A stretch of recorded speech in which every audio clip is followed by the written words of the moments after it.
मौजूदा वक्त में बुर्के जैसी चीज पर बोलने में आपको असहजता लगती है? मुझे तो तब से असहजता नहीं लगी, लेकिन शर्म आती है। मैं उसमें भी आपको बताता हूँ, जब 2017 में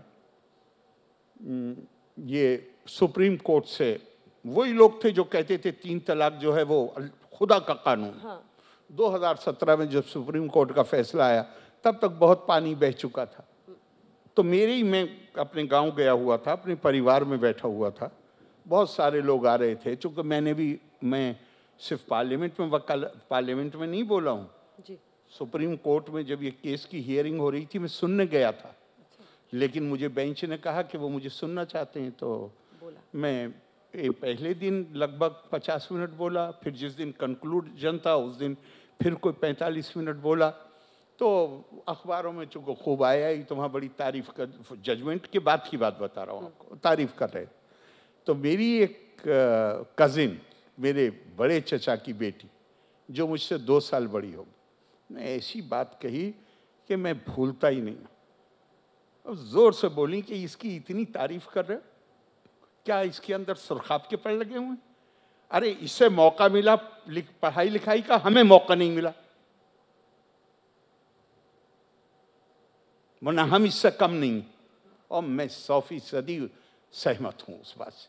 मैं केरला का आपको बताता हूँ, मैं 15 यूनिवर्सिटियाँ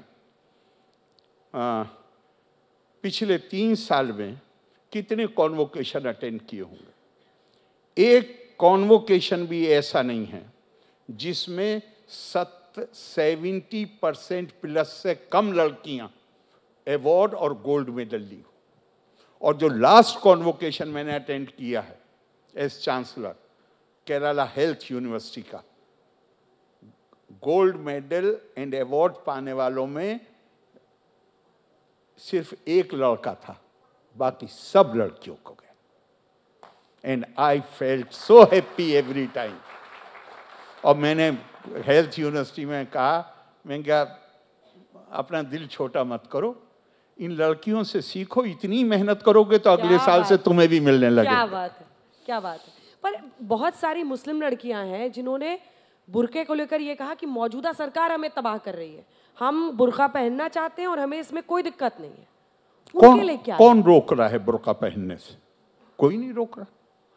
ये देश आजाद है, लोकतांत्रिक है। जहां तक आप दूसरे की सेंसिटिविटीज को ऑफेंड, संवेदनशीलता को ऑफेंड मत कीजिए, जो जी चाहे आप पहनिए। लेकिन क्या ये नहीं, मैं दूसरी बात कह रहा हूं, पहले इसे मुकम्मल कर ले। जिस तरह हर व्यक्ति का, चाहे पुरुष हो या महिला हो, उसका अधिकार है कि जो ड्रेस चाहे पहने, उसी तरह हमें स्कूल 12वीं तक के लेवल के जो कॉलेज शिक्षण संस्थाएं, उनके अधिकार को भी मानना पड़ेगा कि वो अपना ड्रेस कोड लागू कर सके। दुनिया में हर जगह इसको स्वीकार किया जाता है।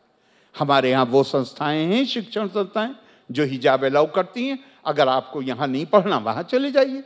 जिस दिन आपने एडमिशन लिया उस दिन वहां हिजाब अलाउड नहीं था, आपने जानबूझ के उस पर दस्तखत किए थे। लेकिन जिस दिन आपके पिताजी मजलिस इत्तेहादुल मुस्लिमीन के प्रेसिडेंट बन गए, अगले दिन आपने हिजाब का इशू उठा दिया। तो ये तो नहीं चलता है।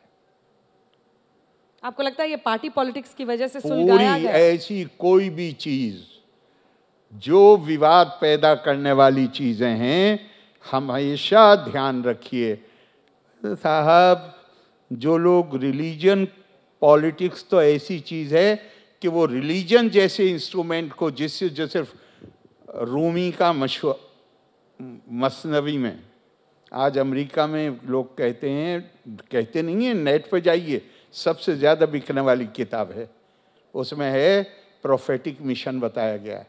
तू बराए वसल करद नाम दी, ने बराए फसल करद नाम दी। तुम्हें भेजा गया है लोगों को नज़दीक लाने के लिए, उनको बांटने के लिए नहीं भेजा गया।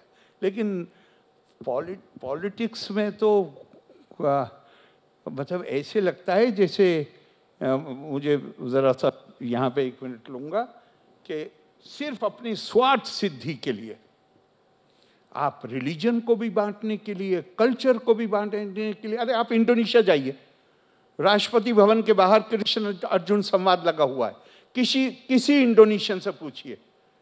और मुझसे एम्बेसडर ने कहा, हमारे राजदूत ने, सर ये सवाल पूछिए जरा, ये क्या है कृष्ण अर्जुन संवाद, ये हिंदू आइकॉन है? हाँ।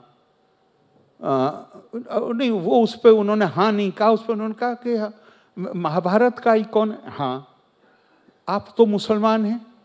फौरन वो इंडोनेशियन कहता है, of course we are Muslims, Islam is our religion and this is our culture. तो हम तो रिलीजन को भी इस्तेमाल करेंगे, कल्चर को भी करेंगे, भाषा को भी करेंगे, हर चीज को बांटने के लिए करेंगे। ये भारत की कल्पना नहीं है, भारत की कल्पना है राजनीति की, जो मैं तो आपको बताने के लिए नहीं कह रहा हूं, अपने आप को बताने के लिए कहता हूं, चूंकि हमें जरूरत होती है कि हम अपने आप को बार बार याद दिलाएं, हम भारत के हैं, हमारा विश्वास इन आदर्शों में होना चाहिए, और वो है सर्वे त्यागा राजधर्मेषु दृष्टा, सर्वे दीक्षा राजधर्मेषु चोक्ता, सर्वे विद्या राजधर्मेषु युक्ता, सर्वे लोका राजधर्मेषु प्रविष्टा।